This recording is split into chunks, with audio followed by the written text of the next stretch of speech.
Man, this is lifestyles of the poor and unfucking fortunate. But I tell you what, but bitch, we got views. ChadArmesTV, man, we are back, and this is going to be the first of the artist spotlight interviews that I'm doing for ChadArmesTV, trying to put the channel and the subscribers up on up and coming artists from all over. And the first one that we've got is my boy BlinkyBaby. What's up with it? How you doing? I'm good, bro. I'm good. I appreciate you, man. I appreciate you. Yeah, so we're gonna do these just like we do all the ChadArms interviews, man. What we'll do is we'll start with, you know, where you're from, growing up, and then we'll kind of just build up to that. Okay. We've got new music on the way, correct? Yep. Yeah. Got my third album coming. It's gonna be called "In the Strength of Rain." Yeah, In the Strength, which is your name, the name of your upcoming kid, right? Yep. My son is due 11/11, and his name is gonna be Rain, and I wanted to name the album after him, and you know, and just kind of like a strength, you know. Oh no, matter of fact, I'm sorry, I messed up. The title of the album is gonna be called "Let Your Strength Reign," and the reason why is we all go through issues, we all go through struggles in our life, and at the end of the day, you have to just find that strength through your weakness. You know, our weaknesses is our greatest strength if we just know how to use them. No, for sure.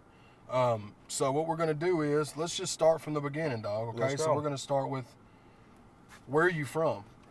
I am from Cape Girardeau, Missouri. Okay. You know, in that general area right there, because you got 3 towns that are connected right there, Cape, Jackson, and Fruitland, but they all make up Cape Girardeau County type deal, you know? Okay. And that's where you were born and raised, and you grew up there? I grew up there. I've grew up there. Around? No, I've grew up in that area, just in different houses in that area since a kid. But I was born up north in Moberly, Missouri, like by Columbia, Macon area. But at like 3 or 4 or 5, we moved down there, and I've been down there ever since. I got you. Okay, so what was childhood like growing up in that part of Missouri, like where you were at? Honestly, like as far as just childhood in general, what was it like? What was your childhood like? Honestly, my childhood was different than a lot of people's, you know, because I was always in trouble, even at an early age, you know. Mm-hmm. So I was always wild. I was always out just doing me and feeling like I was grown at 6, you know. Yeah. And it was different, you know. A lot of people, where I come from, it's different, you know. You got a lot of, but it's probably the same where you're from. You know, you got people that hate you, you got people that push you for more. You got people that be robbing, stealing, you know, doing everything. Yeah. So you got all these different groups of people, and I was going through a lot as a kid, so I ended up falling in with the wrong groups of people and ended up just getting involved with the wrong stuff, and it went from there on down, you know. Yeah. So like with your, let's go with like family dynamics. So was both the parents there? My dad was there. See, my mom, and my dad lived in a house in Jackson, over by Bent Creek Golf Course off of Mulberry Street. I was the last house on the street. Now, if you go over there, they had built the whole neighborhood around, and you know how it goes. And long story short, my dad was there and my mom, but the relationship was strained. You know, my dad was real emotionally abusive. You know, and it didn't really lead to physically abusive until down the road. And I hate to even talk about this as far as like with my dad, but it's the truth, you know. And he had a lot of anger problems, a lot of issues with inside. You know, he had a brain tumor too. He had cancer, so it was messing his brain up. And I remember the last time that we were there, because we moved out of that house and ended up moving to Illinois for a year, just because we had got a stepdad at the time, and I'll get into that later. But long story short, He had did something assaultive to my mom, and I remember I was 10 years old, and she got him out the house, and that was it. And we moved out that house, but I lived in that house from probably 4 to 10, you know. And mom and dad was there. My dad was my best friend. He used to take me out fishing. He used to take me to the rivers. He used to do everything with me. I was his man. You know what I'm saying? I was a little partner, you know. And Were you an only child? I was an only child up for the first 5 years, and then they had my little sister. Gotcha. Okay. Yeah. So you said at 10 years old, you and your mom, and your sister moved out too. All 3 of y'all. So what had happened was in 2003 area, somewhere in there. Yeah. I don't know the exact dates, but I was 10 years old. After the assault had happened with my dad and my mom, he had headbutted her. You know, that's what had happened. He had headbutted her and hit her nose and messed it all up. And I was right there, too, to see it. And long story short, she had called the police and got him out of there. And then next thing you know, like 6 months later, like it just seems like this as a kid. You know, I don't really know the exact times, but I got a stepdad coming into the picture. You know, my mom's talking about this is you know, blah blah blah, and you know, and as a kid, I'm angry because now my dad's not in the house. You know, and you talking about this new man. Well, long story short, he ended up passing. You know, like shortly after that, you know, he had brain tumor real bad. So that's what, okay. Yep, and it ended up taking control and just shutting all his however it works, you know, and then about 6 months to a year later, give or take in that area, you know, my stepfather and my mother had got married, you know, and I had a lot of anger and a resentment. You know, we had just moved up to Illinois. He passed while I was living in Illinois. We had to drive back down to see him, you know, and it was just a lot at the time. It was so much that had happened at a young age. Like, it was like assault, you know, then they broke up, and then new man, and then passing, and then marriage, you know.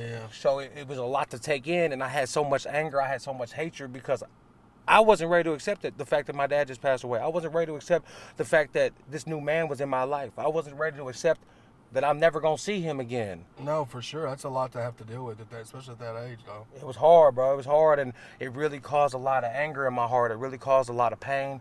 So in return, ended up leading me down the wrong path of just not giving a fuck, not caring, because that was my mindset. I don't give a fuck. I don't care. Why do I care? Why should I care? You know what I'm saying? Type shit. No, yeah, for sure. So you're starting to get into, like, I guess we'll go to like teenage years. You're starting to kind of, is that when you're starting to hang out with the wrong crowd and stuff like that? Like you were saying, getting in trouble and stuff? Or my troubles actually started in Illinois. Okay. I was 10 years old, and I was hanging out with the older kid. He was like 14 or something, and we ended up joyriding a truck, you know, up there. So long story short, we're walking around the neighborhood. We're just looking for a vehicle with keys in it so we can go have fun and ride around, you know, not really thinking we're hurting nothing or anything. Well, we ended up finding the truck, and I got in, backed it out. He jumped in, and then he wanted to switch seats and wanted to drive, so I let him drive. Well, he ended up wrecking it, and then I ended up getting put on probation from that point on. So I was 10 years old, and I haven't been off probation since then.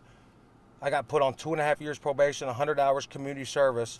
I used to have to go like clean church alleyways and like polish like the doors with the brass polish and things like that, you know, when I was a kid, just for punishment. But I haven't been out of the system since that time, since I got in trouble. Since you were 10? Since I was 10. I'm 29 now. That's wild. So it started in Illinois, and then it just kind of gradually continued wherever I went. Yeah. You know? Like, so as far as music goes, was that even ever growing up, like teenager, when you was kind of in and out of trouble stuff, was music ever something that you was even considering doing, or was that later that you figured that out, that you found? Honestly, I always rapped. I used to always freestyle rap a lot, but I get real shy around people because I'm not big with people laughing, because I used to take it offensively. You know what I'm saying? Yeah. So because, you know, as a freestyle artist, you know, that's your flow. There's no right way to do it. You know, that's just what you're feeling, how you're going with it, and you mess up, you pick back up. You know, and so, but for me, it was freestyling and writing. I used to write a lot when I was a kid. I used to write poetry. You know, that was my escape to release my pain that I was feeling, because I didn't have no other way. Because the only way that I would portray this pain I was feeling was through anger. You know, so every time I came off, I would come off angry. I come off mean. People would be like, "Why are you acting like?" You know what I'm saying? I didn't know how to deal with it. So I found it through writing, and I started writing at a young age, and started just being in my own world. And I always felt different. I always felt like something was better. Something better was gonna happen. I just didn't know what it was, because I didn't know how to get through this pain. You know, I was caught up in a cloud, a fog. You know. Yeah. So it was hard. Yeah. So when did you start doing, like, I know you said you've been in the system since you were 10 when all that stuff happened, but what have you done, like, when did the trouble start once you become an adult? Like, what all was it that was happening at that point? All right, so basically, take it back to 10, I got put on the 2.5 years probation, right? Yeah. Okay. We moved back to Missouri. We moved back to Cape Girardeau County, out in the country, out past Fruitland. My mom and stepdad had got a house out there, and that's where we were staying. And long story short, the first trouble that I actually like had to go do time for was 14. So I ended up stealing a credit card, so they gave me like a fraudulent use of a debit device, and I had to operate a motor vehicle without a license. I got caught riding my 4-wheeler on the interstate, or like on the highway or something, and there was a state trooper that lived over by me that just didn't like me because I was always causing trouble. You know, I had the neighbors that didn't like me. They were always calling the police on me because I was always doing mischievous stuff over there. You know how it is as a kid.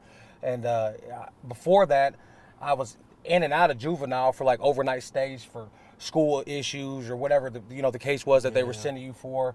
But that situation right there, when I was 14, I ended up getting sent to Missouri. It was called the Girardot Center in Cape Girardeau. It's a boys' home, a DYS, Division of Youth Services facility, and basically I did 8 months there. Or no, I did 10 months there. Matter of fact, from April 08 to February 09, or maybe the dates early, because it adds up to 10 one way and something. Yeah.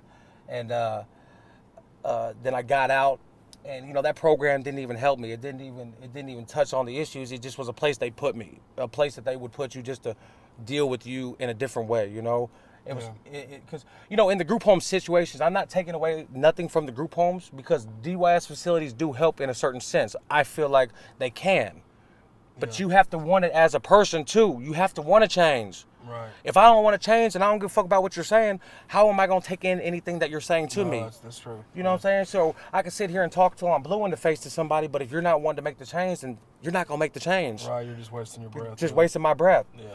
And a lot of people don't realize that, but a lot of the struggles and things that we go through as a person, they come from us. We put ourselves in them situations. Yeah. We are the blame for everything that we go through in every way. Yeah. And we can make excuses. It poor me. It was this over here. No, it was you. Yeah. How did you get there? How did that situation end up coming? You know what I'm saying? Yeah. And so for me, I got out.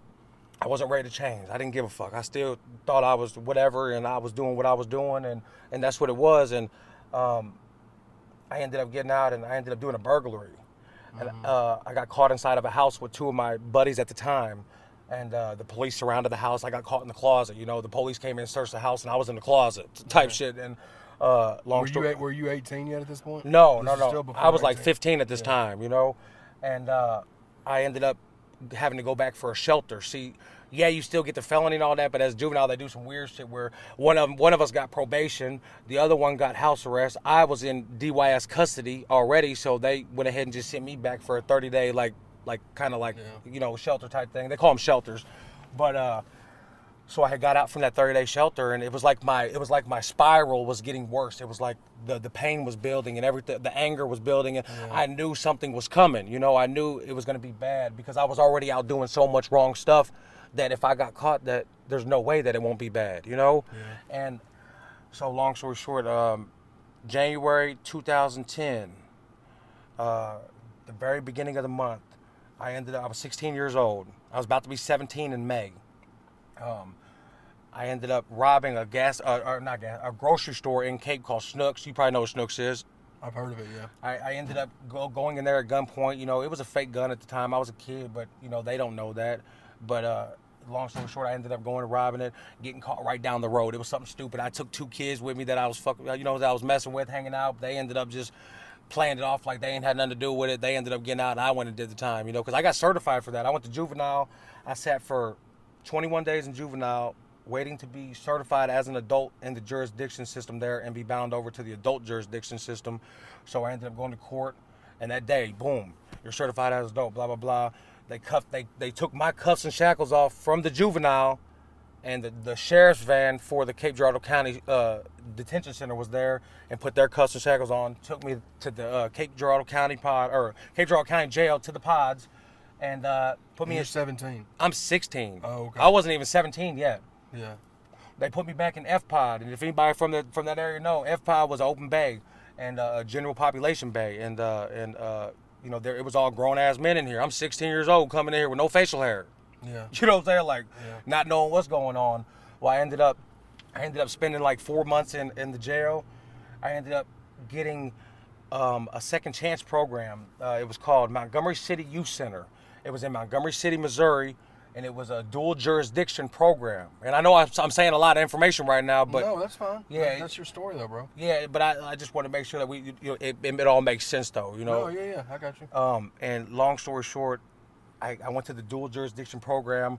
And basically what this program is you're here till you complete it. You can be there till you're 21.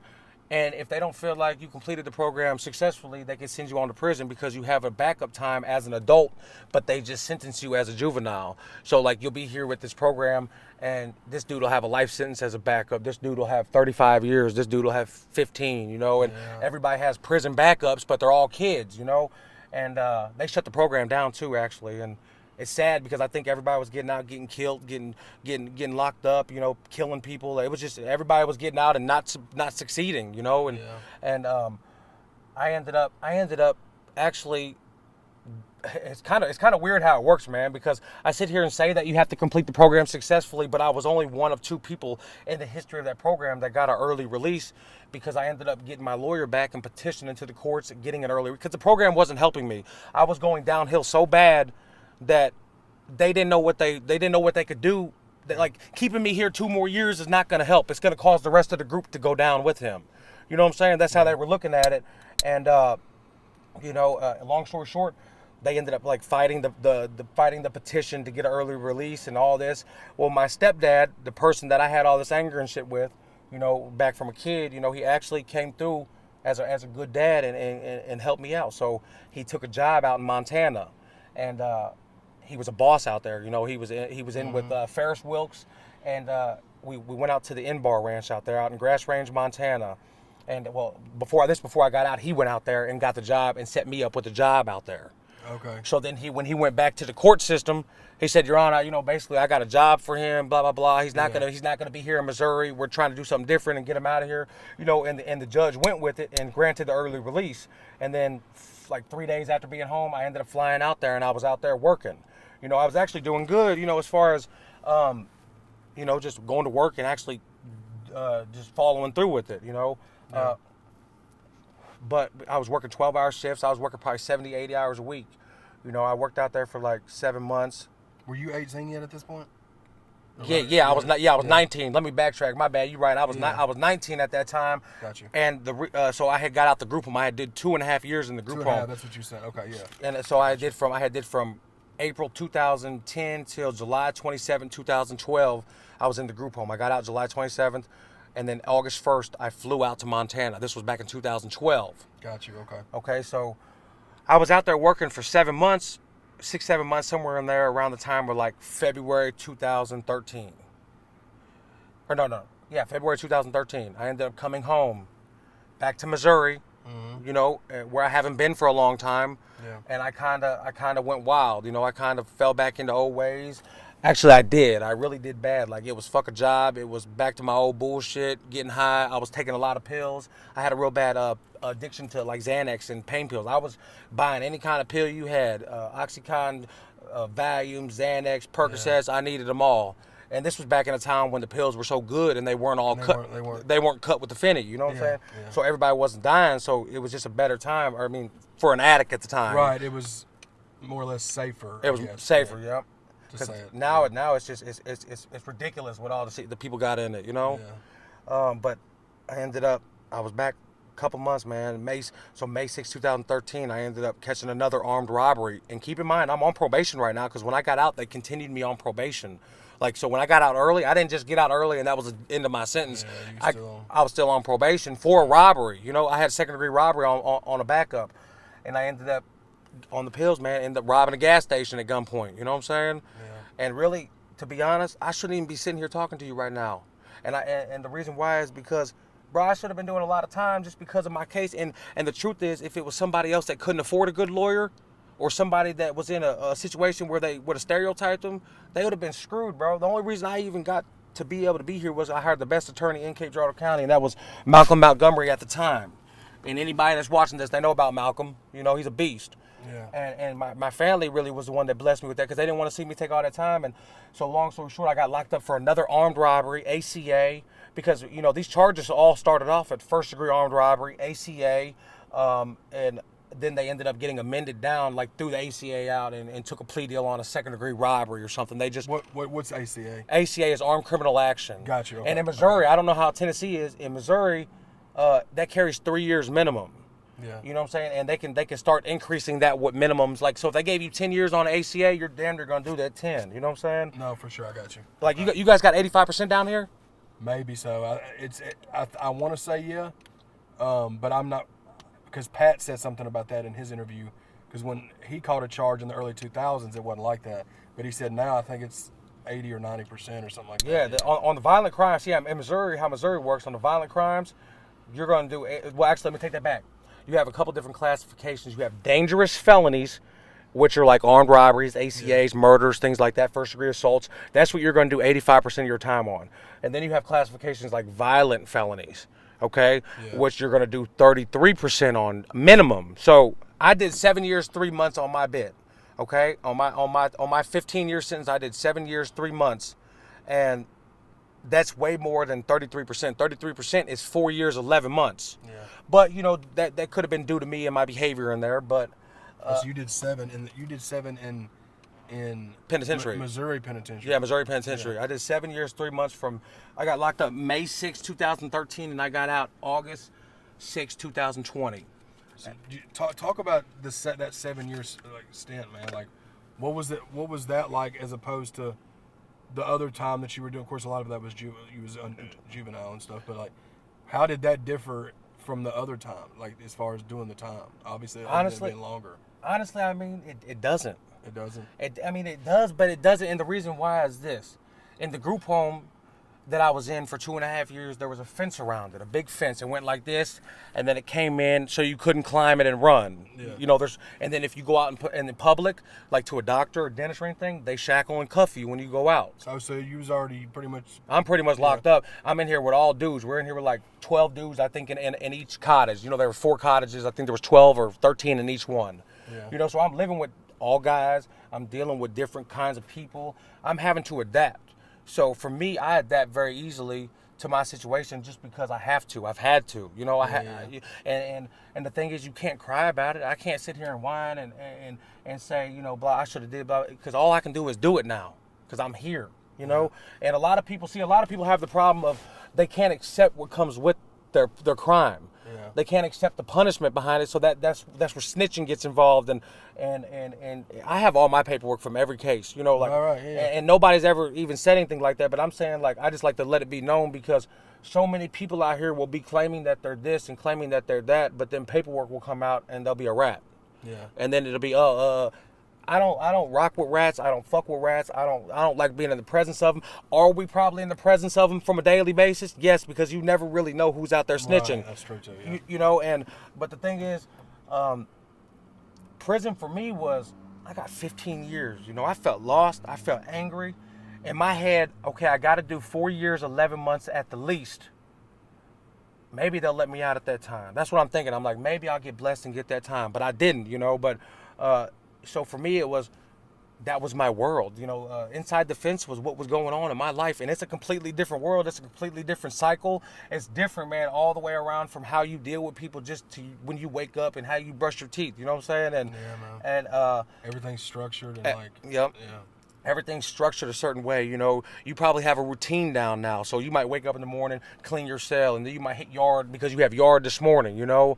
Yeah. And then you might have, you know, it just depends where you're at because I've been to level 1s and I've been to level 5s over there from the minimums to the max. Yeah. You know, at the max, you're on 30-minute rotations, locked down in your cell the rest of the day. But you get 30-minute rotations 3 times a day.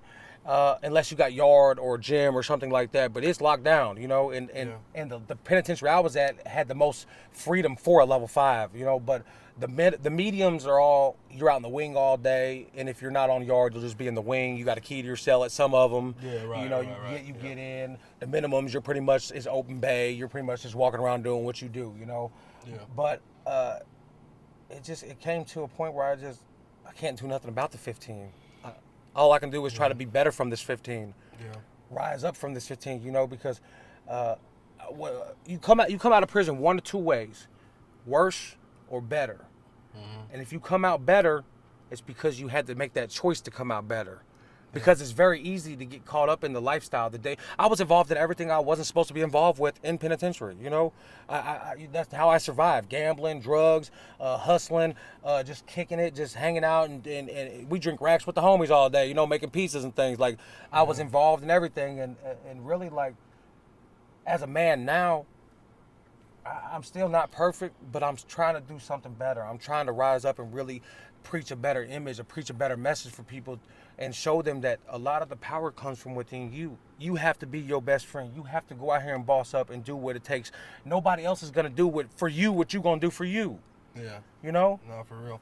And it's crazy to me hearing stuff like that about how much, and from other people, like, that so much stuff like drugs and all that goes on in prison like that. Man, it's like I've heard people say it's easier to get stuff in there than it is. It is, man. It's they're making it harder nowadays, but it's never going to be harder if there's people coming from the outside. You know what I'm saying? Right, that's true. Yeah. And the thing is, it's like it's you might take all these people off the street and put them in here, but do you think what they're doing is going to stop because you locked them in a cage? Yeah. It's going to get worse. They're going to get more creative. They're going to sit back and have nothing but time to think about what they're going to do. No, for sure. And really, people come out worse or better, you know? Yeah. So, like, you got out in 2020. When did you say it was in 2020? August 2020. Oh, okay. When did you say, okay, I need to start? Because just let everybody know you've not done it. You've been out since then. This is the longest that I've been home right now, and I've been home almost 2 years now. No, I've been home over 2 years now. Yeah. Because we're past August, so yeah. This is the longest that I've been home since I started getting locked up when I was 14.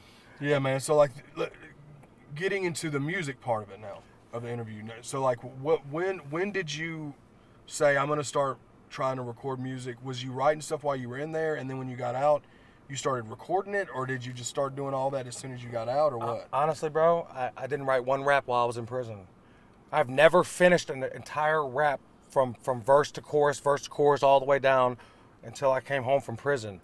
You know, I used to freestyle a lot in there and have little rap battles or whatever in the cells with people. Yeah, just passing time. Yeah. You know, but I never really thought, I gave up on my dream for rap. Honestly, I said, you know what, I'm 27 when I get out.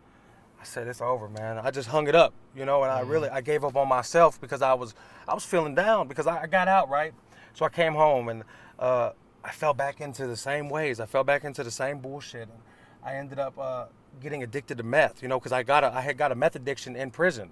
Actually getting high. Oh, wow, really? Getting high. Okay. I was totally anti-meth, 100%. Anti any other drug but weed, 100%. Before I went into prison. Like, you couldn't even be around me with other drugs type shit. You know what I'm saying?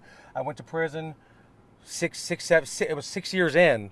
I was almost going home, you know, and were you taking Xanax or anything like that you were doing outside on the inside then, or no? No, the only thing I was doing was smoking weed in there. Okay. You know, and smoking K2, but I wasn't taking no pills because pills are hard to find. First off, because pills are one of them drugs that are hard. They're more of a rarity in there, just depending on where you're at. But I had a cellie, man. He came in. He's like, bro, I got a lot of this dope. You want some? It was boring. It was a hot summer day. I was at a level 5 penitentiary at Licking, and I ended up just saying, yeah, you know what? I'll try it, and I did it. And I didn't feel no different, really. I felt just energized. I felt good. I felt like I had that energy, and I was like, dang. I was like, you know. And that's how it just all gradually went down. So then, for the rest of my bit, I'm getting high on dope. I'm in there getting in on all the packs. You know, I'm in there selling other things. You know, like just anything I get my hands on, Fenny, weed.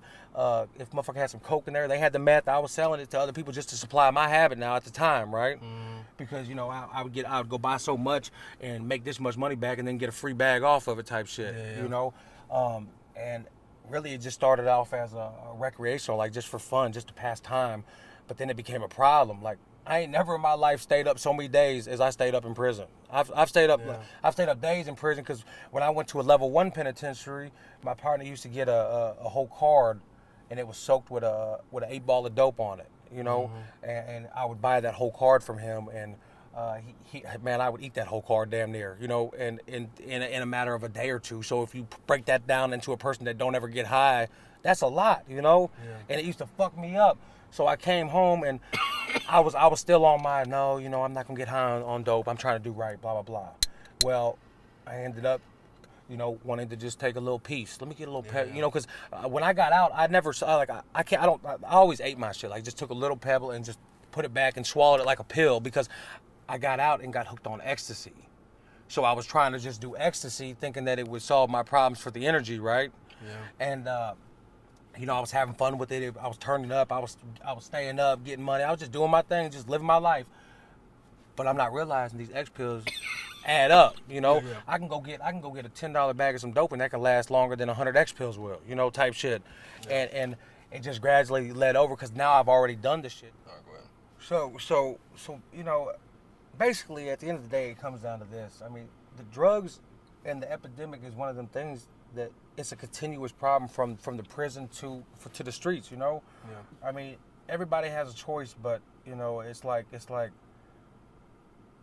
you got to be better as a person, you know. Like, have you seen some of the people that get high and get strung out and get bad out there? Like, you look at them and you just they think they're fine, they think they're cool, they think that I look good, but you don't know you look like a skeleton type shit, you know. Mm-hmm. And it's sad, like it's just.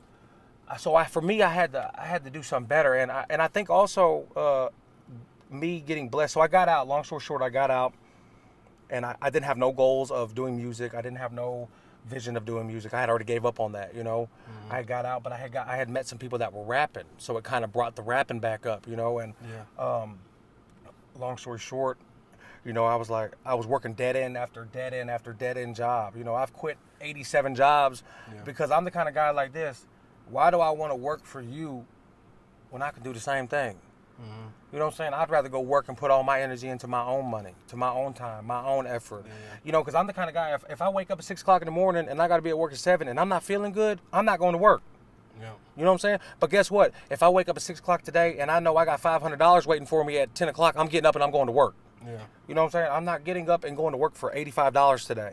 No, I got you. You know what I'm saying? And that was where it was at in life was, I said, I have to find something. I have to be better. You know, I had a lot of pain. I had a lot of anger I was dealing with still. I was freshly addicted to meth at the time. You know, I got out, so I was getting high, but I'm telling everybody I'm taking ecstasy. So I'm really lying to everybody saying I'm just getting high on ecstasy because I didn't want to admit my own addiction. Yeah. You know, and long story short, I ended up catching a case. I caught a possession charge on parole. I wasn't on probation at the time. I was just on parole because I was fresh out of penitentiary. It was about 6 months after coming home. And in one of my songs, I talk about it too. You know, but long story short, I got pulled over, man. I used to ride around with a cock sock. I don't know if you know what that is. Mm-hmm. In prison, we used to keep things like in our area right there, but you'd take a sock and you'd fold it over so it just hang right there. So if they pat you down, it just feel like, you know. Yeah. So I had one of those, but it was packed with a whole bunch of weed that I had, and it was like a 0.4 of some dope. You know what I'm saying? At the bottom type shit. And I was slipping, bro. I was up for 2 days. I slipped. And instead of having it down on my pants, I had it sitting on my lap. And I was rushing. I went to the gas station to get a charger. My phone was on 1%. I needed to get my phone back charged. And I turned out of the gas station after I left, didn't use my signal, and pulled out in front of a cop. You know what I'm saying? Oh, and he flagged me right there, boom. Yeah. I'm trying to tuck the shit, so I tuck it in my pants, thinking it's all right. I get out, you know, I'm playing the procedure, you know, blah, blah, blah, no, I ain't got nothing, blah, blah, blah. Next thing I know, I'm getting thrown in cuffs and he's reaching his hand in my pants, pulling out my shit, right? So long story short, that was actually, I could have probably beat the case if I would have went to trial, but I was at a point in life where I had just had a fresh girlfriend, you know, me and this girl started dating, and you know, I had this little baby in my life that I loved because it was her kid, you know. Mm-hmm. So it was hard for me because it was like, I really want to fight these motherfuckers and I really want to take them to trial, or because I had a motion of suppression set up. So on Monday, I was going to my suppression hearing at the time. It was a Monday. I was going to a suppression hearing to see if the evidence was going to get thrown out and my case was going to get dismissed. On Friday, they came to me and said, well, just take probation and we'll go ahead and just plead on probation on Monday, and then that's the end of it, right? So for me, in my head, I'm like, I got too much to lose. I got too much going on. I'm guilty for this drugs. Mm-hmm. I got caught with whether or not he did an illegal search and seizure and all that. I'm guilty for these drugs. Yeah, I still had a moment. So how can I play with my freedom if they're gonna let me go today and it's gonna be the end of it? Yeah. So it was hard because you know, a lot of time in jail, you know, you'll sit back, you'll say, bro, I'll never take probation. Fuck probation. Probation's a setup, which it is in a lot of ways. Yeah. You know, but for me, it was like, okay, they're gonna run this drug charge in with my parole, give me probation on a 7-year backup. So now I'm on dual status, probation and parole. Okay, I was like, fuck it, I'm gonna take my chances out here the best way I know how, you know, because I got to do something because I got too much going on, and that was probably May 2021. I ended up taking the probation. You know, I got a whole issue with the probation going on right now. You know, I got my medical marijuana card from Missouri. But they don't want to honor it on probation or parole. Well, it's kind of weird because parole doesn't trip on you getting the weed dirties. Parole doesn't have a problem. They're not going to send you back. The parole board don't want to see you over it because they got bigger shit to worry about. Probation, you deal with the judge directly, and he's been tripping with me, calling me in, wanting to violate me and things like that. You know, but I went to a violation hearing, and I hired my lawyer back, and my lawyer ended up coming in there because they wanted me to walk in there like Boo Boo the Fool and just go in there and be like, here I am, sir. And I'm like, no, I need my lawyer to come with me, you know? So I ended up taking my lawyer with me. He ended up doing all the talking and ended up petitioning to get me the approval because the judge in Missouri has the okay to say, I'm going to take these stipulations off and then it's okay. Mm-hmm. You know what I'm saying? And out of everybody that you would even think that they would grant the okay to, it would be me because I have Tourette's. I have a serious medical condition with my neck, my spine and all that's off alignment right there. It's all messed up from when I was born. When I was born, I was supposed to die as a child. The umbilical cord was wrapped around my neck twice, and it was so tight that the doctor didn't even know how I survived, you know, after they got it off. Mm-hmm. And my mom always tells me, she said, the doctor, you know, he always says, you have strong baby, you know, just because I survived that. That caused that problem in there. And then the marijuana just helps relieve the pain. No pills that I take will help take away the pain, like unless I want to go get a script of some pain pills, but I don't take any kind of pain pills to this day. I don't take any kind of pills, no Xanax, no Oxy, none of that. That's my downfall in life. So I left that all alone because I know what my triggers are, and I can't just take one and then. So it's just the marijuana. It's just the medical marijuana. That's it. And I take a pill called Orap, I take flufenazine. It's for Tourette specifically. It's not a pain pill, but it's a pill that they have, but it doesn't do nothing. It still causes the tics, the pain. What kind of tics do you have? Is it just the blinking? Like you said? My tics are all like physical. Like you'll see me do this with my neck. You know, my blinking, my joints. They're all in my joints. I've just got to the point that I'm so good at talking and making them part of my mannerisms that you really won't be able to tell, except for my blinking, because my blinking gets out of control sometimes with when the tics flare up due to stress or whatever's going on. They'll flare up, and that's how you know. But which is where you got the name Blinky. Yeah, that's where I got the name Blinky from. Yeah. And really, I just put the baby at the end because I thought, you know, I was fucking around one day and I was like, it's BlinkyBaby, you know what I'm saying? And I just ended up making it all one. But I got that name in the joint. Actually, I was on work release. I was at Potosi work release. I was working for the city of Potosi at the time. And long story short, one of the square man was like, God damn, boy, you blink a lot. This old country ass town. He's like, you blink a lot. I was like, yeah, I got Tourette's. Oh, blinking ass motherfucker. You know what I'm saying? He got to talking his little shit, and that's how Blinky stuck from right there, you know? Okay. So I just kind of came home and just went with it, you know? And then, so, fast forward into now, like the first project that you dropped, On My Struggle for More, right? Was the first one, right? Trapping for Traffic was actually... it was first? Trapping in Traffic was first, and On My Struggle for More was second. Okay, so you dropped Trapping in Traffic, and On My Struggle for More last year, 2021. Yep, 2021, yep. And I'll flash those two artworks on the screen so people can kind of get familiar with them. Okay. Where they can, I'll put your link tree in the description where people can go listen to your music. Hell yeah. All that stuff. I got a lot coming, man. Like, them two albums, and honestly, like, the truth is, and I'm not one of these people to hate on people, but the studio that I was going to for some of them songs just wasn't taking my art serious. Yeah. It was more like of a rush job. Yeah. You know, I felt like you just wanted to hurry up, get me in, get my money, and get me out. So, and I didn't know what I was doing as an artist, so I felt like I had to sit here and say so much stuff to this person to try to get my shit right.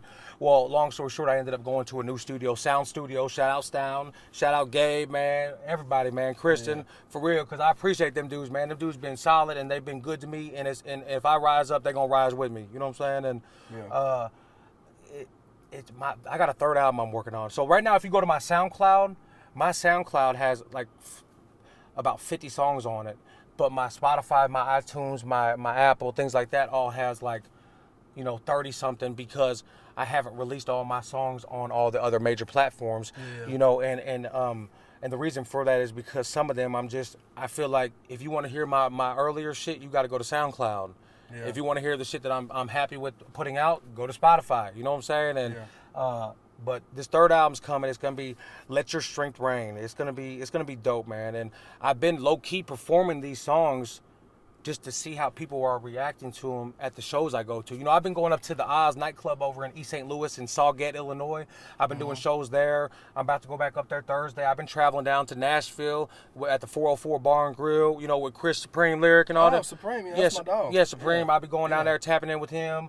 Let's see, I'm supposed to be going down to Florida if everything goes through. The venue wanted to change the date of the show, so if they change the date to a Sunday, they don't want to do it because they feel like a Sunday will be dead. So I don't know how that's going to go, but we're supposed to be going down to Busy Bone and his kids down there in Florida for a New Wave music group and all them down there. Or no, I think it is New Wave. Yeah, New Wave music group.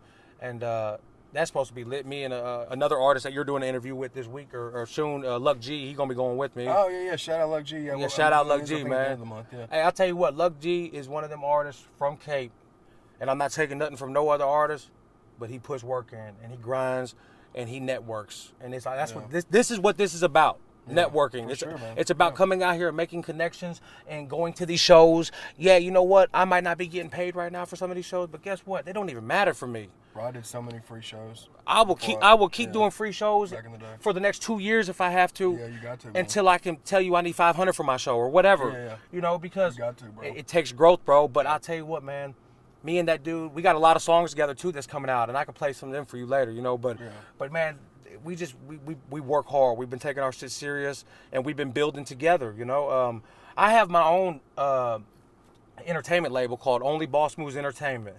OBM, as I like to put it. But I tied that in with my LLC, Blinky's LLC. My own business, and I formed my entertainment label.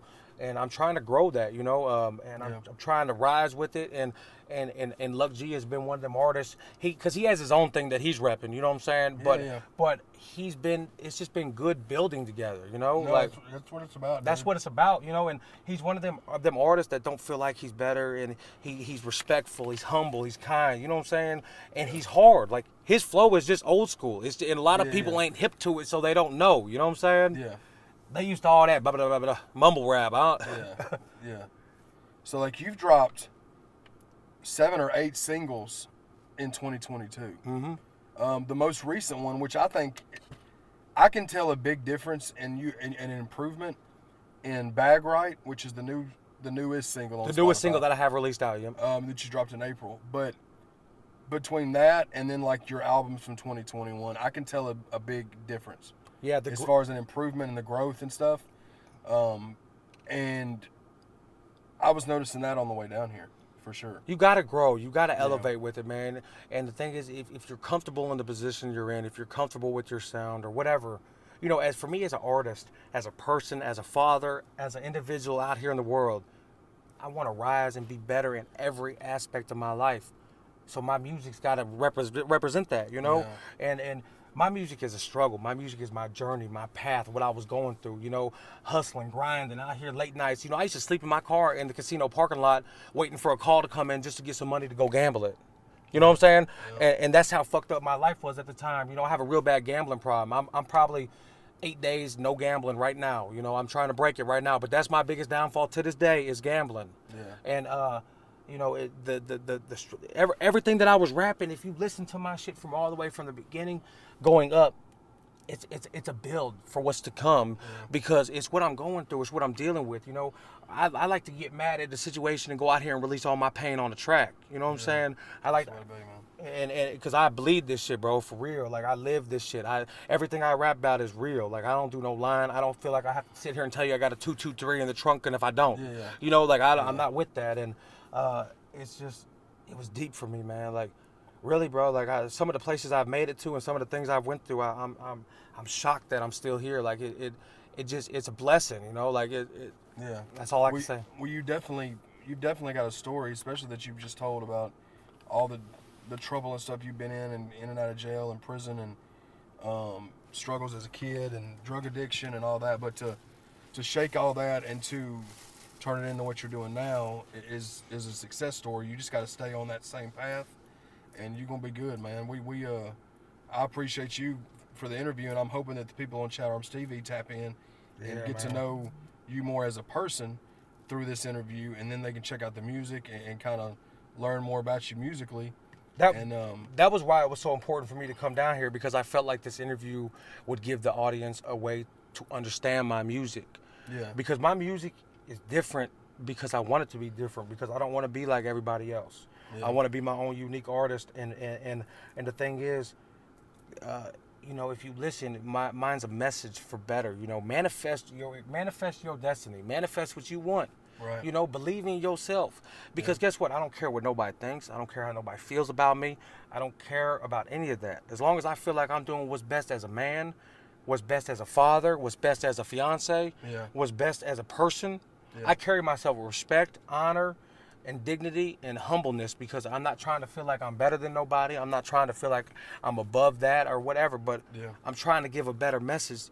And you know, it's deeper, man. We all go through so much pain. Like, I sit back and I see all these people that I deal with, that I'm in contact with on a daily, and how so many people be going through so much hurt, so much pain, and they be lost, and they be looking for acceptance, they be looking for attention. You know, they don't know what to do. You know, it's just, life is not that serious to where you have to, like, why do I feel like I have to care what you think about me? Like, no, you just gotta do you, bro. You gotta do you, and do the best you can, and that's it. You know. Well, man, I appreciate you for the time, and I appreciate you. Yeah, man, and y'all be sure to tap in. ChadArmesTV, be sure to tap in. BlinkyBaby. BlinkyBaby, and we'll put all of his info, his socials and stuff in the description. And y'all be sure to go tap in and follow him on social media, and we'll link back up at another point. You know, you may be seeing some other stuff from him in the future. I got a lot soon, man. Yeah, so and I'm gonna tap back in with you for sure. Yeah, for sure. And listen, thank you to all the haters. For sure. Because you made it possible. Yeah, man. Straight up. Yeah, man. ChadArmesTV. Hey.